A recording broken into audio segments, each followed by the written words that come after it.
We've talked about the educational system, a little bit about law enforcement, a lot about children, but children grow up and they need a healthcare system that's going to support them in a meaningful way. So I think our next presentation will talk about a project that accomplished some of those goals. So I'd like to introduce the members of the CART team. Zoe Collins here is our program director for the Office of Developmental Primary Care. And Pat Mejia is next to her is the program manager and community liaison for the Office of Developmental Primary Care. Next we have Dr. Zoe Collins, who is a licensed psychologist in Oakland. And following that is Dr. Eva Ely. And Dr. Ely is faculty at UCSF. She completed her general psychiatry residency, child and adolescent psychiatry fellowship, and postdoc, all at UCSF. And she's currently the director of the Community Consultation Program in the Division of Child and Adolescent Psychiatry at UCSF, and the interim medical director of the Division of Infant, Child, and Adolescent Psychiatry at San Francisco General. The final member in the panel is Dr. Clarissa Kripke. Many of you know Dr. Kripke. She is a clinical professor and director of the Office of Developmental Primary Care in the Department of Family and Community Medicine at UCSF, and for over a decade has really been devoted to the project of improving our healthcare system in the state of California and beyond, if she could, for adults with and adolescents with developmental disabilities. So today I'm going to talk about some of the lessons learned from our CART team. And some of you may know what CART stands for, but in case you don't, we have no disclosures. I'm going to go through sort of an overview of the CART model and then talk specifically about what the CART Mobile Services Project team was all about, and what we tried to do, as well as sort of what our mission was. And then we're going to hear from members of the team about the caregiver assessment component, as well as some of the clinical themes, and then finally wrapping up with what some of our lessons learned from this project were, as well as some of the challenges. So the CART model, many of you have seen this before, but really the CART model is based upon the notion and the value that healthcare for people with developmental disabilities is interdisciplinary, is team-based, and always has patients and caregivers, and I would add community, at the core of this model. And you can see that the top of the model is really enhanced primary care and care coordination. And we know that our healthcare system right now remains woefully inadequate in terms of providing care for people with developmental disabilities. And a major mission of this project was to help build capacity within the healthcare workforce in California to provide for better quality care. The vision here is really to ensure that all people with developmental disabilities have access to healthcare services that are going to maximize not just their health care, but their wellness and their function. The CART services, CART is clinical advocacy, research, training, and technical assistance. I will say that the R is a small r because the focus has been much more on providing clinical services, advocacy, and training. The yearly health assessment component is actually more of the proactive and preventive part of the CART model, which really advocates to have a comprehensive yearly assessment for individuals with developmental disabilities. And then health advocacy is something that I think the CART model does incredibly well and is demonstrated with some of the amazing resources that you see on the website. So what did our services team do, and who are we? We are a multidisciplinary team that provides healthcare consultations, includes experts in primary care, which is Dr. Kripke and myself, psychiatry, which is Dr. Ely, psychology, which is Dr. Collins, and then our incredible team of community liaison, parent, and advocates with Pat and Joe. And, oh, I see, I can see it over here. So our focus is actually on adolescents and adults with developmental disabilities, but not only clients, but also the clinicians, family members, and also the caregivers and people who support them in the community, which are a really vital part of what we did when we went out to provide service. This program really came about. It started, I think the beginning started way back in 2006 with some of the grassroots initiative from the CART model. And I think the mobile consult team is actually an actualization of some of that really hard work that's happened over the past decade. For the first time, this is really a collaboration among regional centers. So not just one regional center, but there were 6 regional centers who collaborated on this project. And I'll show you in a minute where some of our swath of services geographically served. So what we did was we provided both, and this was a project that occurred over 3 years and ended in June of 2018. Yes? Okay. We did phone and email consultations that came from a variety of sources, from clinicians, from parents, from caregivers, clients. We did a comprehensive assessment and consultation, which I'll talk about in a minute. We did a lot of training, and I'll tell you more about that, as well as developing policy and advocacy statements and materials, and some of which you can see in the booth right outside this door here, which has lots of the materials from the website, as well as this program actually helped us support this conference for several years as well. So this is a map of where we served, and basically you can see we moved all the way from Del Norte County in the north down to Monterey. It was amazing to go to these different geographic regions and see the differences in the geography, in the services, in the regional centers, and also to see where people lived in these communities and the kinds of supports that they had. I think we learned a lot. And what is different about this kind of a project where you go into the community and you go into people's homes or programs is that you are their guest, and that actually you learn so much more by seeing people in the context of the environment with which they work and they live. And I think it added a richness to our ability to make suggestions and recommendations on how to improve quality of care.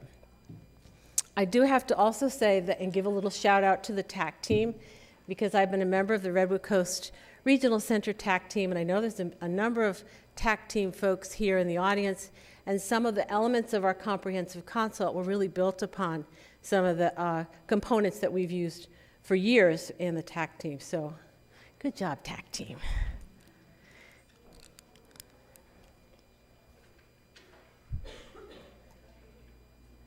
So the comprehensive consults by topic. So this is the pie chart that talks about what kinds of problems we addressed with a comprehensive consult. And the largest number was a decline in function, which is a very non-specific reason and really required a deep dive into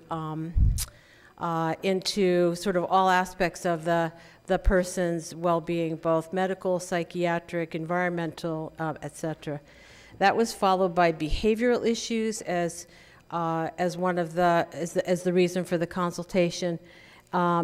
sometimes followed by a medical review of recurring symptoms that did not seem to be resolving with traditional treatment or with lots of different types of treatment modalities. Placement issues followed that. And then by diagnosis, meaning don't know what the heck is going on, and then a small percentage, a review of the person's recent hospitalization.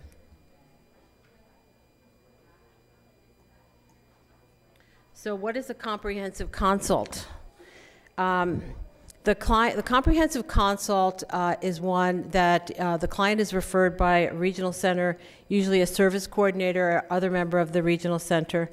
And typically the person has really complex medical, behavioral, psychiatric issues that puts them at risk for losing their placement in the community or needing to go to perhaps a higher level of care. Our consult, the purpose of the consult was to really try to do a really comprehensive look at all aspects of that person's functioning and medical, psychiatric, environmental issues, and to come up with recommendations and suggestions that would hopefully help the person lead a better quality of life. Typically we would start with an extensive medical record review, which this is not a crisis team, so we had to plan this generally a couple months in advance. We would take any number of the whole team, or depending on what the needs and the issues identified were, we might take just a smaller number of the team members. But I have to say, every time we went out there without Dr. Ely or Dr. Collins, we were thinking, God, I wish they were here. Because there were always issues with mental health or with general happiness and behavioral issues. And so we really found that that was just really a key component. You want me to hurry up? Is that okay? Oh, okay, all right. Okay, I'm going to hurry up then.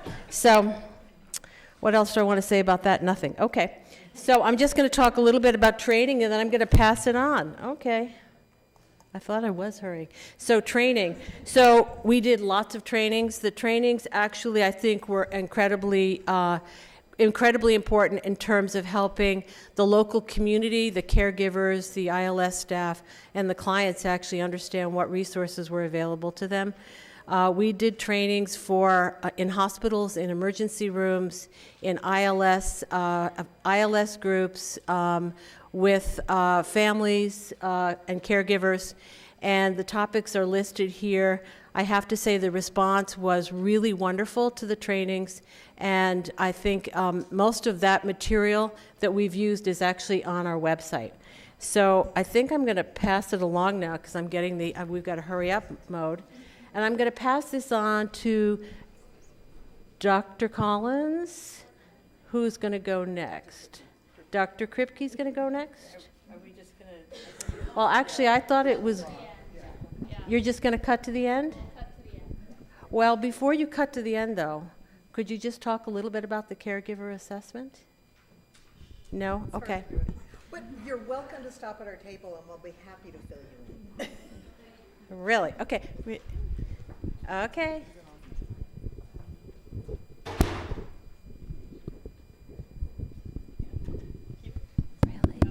Okay, great. We have a lot to say about, this is a fabulous team, and we got started a little late, and we don't want to keep you from lunch, so we are going to truncate what we had to say, but some of the unique features of the program include doing caregiver consults, which were separate from the client consults that we did. We did a lot of work in trauma. Trauma and trauma histories were at the basis of almost every consult that we had. And you speak so articulately on this, I can't stand it. You have to say it. Okay, I mean, we heard a lot this morning about trauma and some of the things that happened with a lot of the children. One of the things that came across in a lot of evaluations we did is that when people got caught up in the day-to-day caregiving for individuals with developmental disabilities, what lapsed or what got forgotten were some of the experiences they had. And so when we were presented with situations like Johnny will not leave the house, or Susan will not eat green food, or you know, a person is withdrawn and wouldn't leave their room, what had gotten forgotten was that their caregiver suddenly passed away. Every time someone left the house, they were being put in restraints, or they were being moved to a different facility. Every time strangers came to the home, that meant that something bad was going to happen. Every time they interacted with people, the reciprocal interaction was negative. And so those things were forgotten, but all they wanted to happen was for us to fix Johnny leaving the house, Susan coming out of her room, or someone else eating green things. And so oftentimes our job was to bring back into perspective the entire experience that that person brought with them, so that we can build the empathy and compassion in the care again, so that in the day-to-day caregiving, we didn't forget those things. So instead of put your hands down, stop blocking us from leaving the door, it's gonna be okay. We're not going to take you somewhere else. You live here forever. We're just going to your day program. Because sometimes those little changes in tone, attitude, and approach made a huge difference in the day-to-day functioning of the individual that we were there to serve. And the richness of these comprehensive consults were really to dig deep into their past history, not just what the people in their present lives know, but to dig as deeply as we could to find out what people's stories were. And once you understood that context, it really made a huge difference in their care. We focused.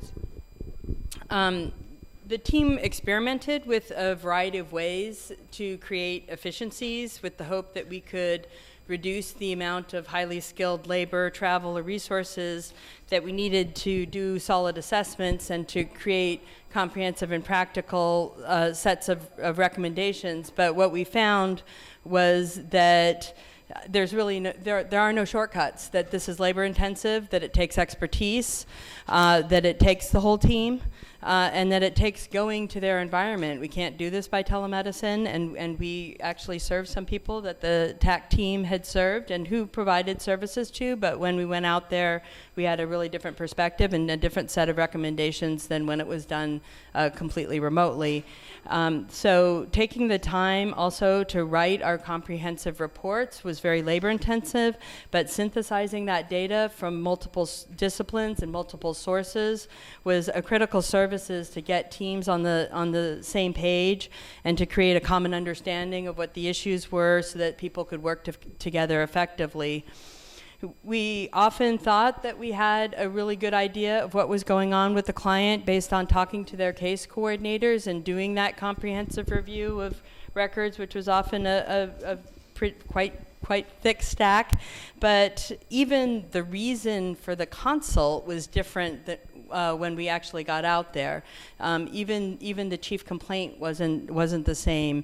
And if we don't understand the nature of the problem, like you were alluding to, Zoe, then we can end up spending an awful lot of resources, getting very frustrated, and not providing an effective service for that. So doing that deep dive and finding out what the real issue was, often the solutions weren't that complicated. Sometimes they were. They usually were not more expensive than what was already being spent on these clients who were the people who were in the most difficult situations, and so we were already spending an enormous amount of resources. A lot of people were involved in their care, but ineffective services aren't cost effective ever. So, for example, we were told that somebody was very highly aggressive, but what we found was that they had a neurological tic, and if you happened to get in the way, it wasn't a good thing. Or we were told that they were sick and failing to thrive, and they were getting very expensive medical workups, and when we got out there, we found that there was no food in their cupboard. It takes experience and expertise to sort out clients who have complex combinations of developmental, medical, behavioral, psychiatric, and environmental issues, and to tell a coherent story about where they've been, and to tell a coherent story about what needs to be done to get them where they need to be. And there really isn't a shortcut for that. And so in order to expand the impact of our work beyond the individuals that we worked with, we did a lot of follow-up work that impacted the entire community and helped to build the workforce, which was really the goal. For example, a recurring theme was that attitudes were a major barrier to healthcare access. And we went to the local hospitals, and we talked to the local service providers, and we empowered the local service providers to provide information. And we met with ground rounds. We met with the local providers to really explain who people with developmental disabilities are, what their potential is, and why it's theirs, and why they should receive care and services like anybody else. We did quite a bit of training, especially around communication, around goals of care conversations, and on successful community living, and that really changed the relationship between these healthcare facilities and healthcare provider groups and the regional centers and their clients. We also invited local community clinicians to come to our comprehensive consults and watch us work with the patients that they were serving and that they had been struggling through trying to diagnose and trying to serve, and went to them and talked to them about their challenging situations. Medical education doesn't have, this is a fabulous conference, and medical articles are great, but medical education is apprenticeship style. We have to show people how to do, we can't just talk about it, we have to show it in practice with their patients in the context that they're actually practicing for people to get better at it, and by going out to these communities and doing these consults, we were able to do that kind of very hands-on training, and to model what we teach in practice.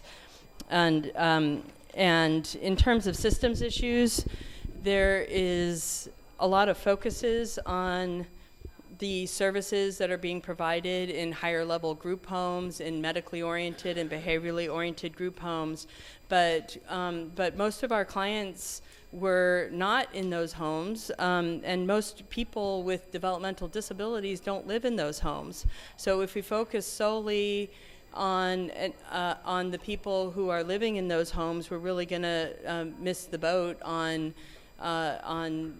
improving health care for the population, which includes 300,000 people, only a handful of which live in these higher level group homes. Family, direct support professionals, service providers, they're frontline healthcare workers. They recognize illness. They provide the supports when people are accessing medical care. They implement the health care plans.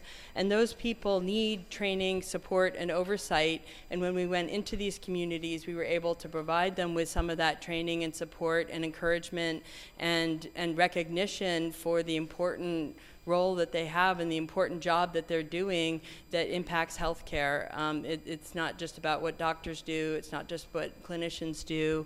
It's not just what nurses do. It's also those hands-on support people and families that are making a big difference.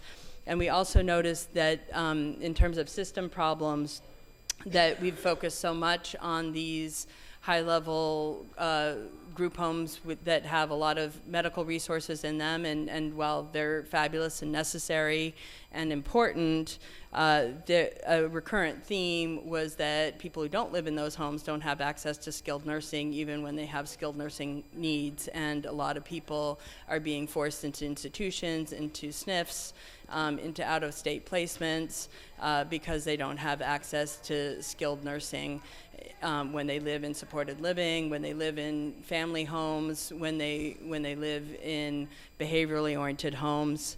Another theme was access to mental health services that have expertise in developmental disabilities. There are some fields where taking care of a person with a developmental disability isn't that different than taking care of everybody else, but primary care and mental and behavioral health are definitely areas where special expertise is needed, and there is a lack of access to mental health care in general, but a tremendous lack of people who have actual expertise, and we're just so glad to have Dr. Ely on the team and doing training and providing us with that support, because none of the other team members were able to make the kinds of recommendations and to make the kinds of insights that she was able to do. That's tremendously important, and we need to reproduce her. And a final theme is around interagency collaboration. There's an awful lot of different people, whether it's regional centers, local medical centers and hospitals, the county mental health systems, and more, and the direct service providers, the families, the schools,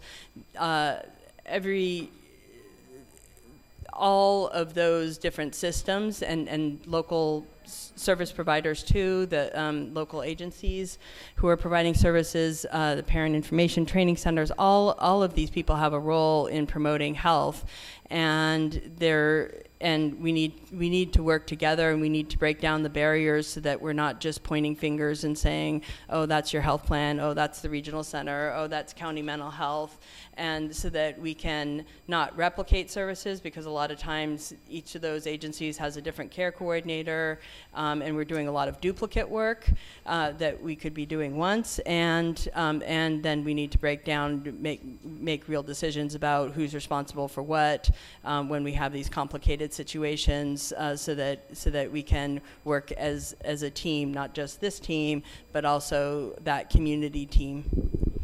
Thanks. You guys want to add anything? You want to add a We're, couple? 2 minutes. I feel that we're so far behind, but I'll just put in a plug for psychiatry.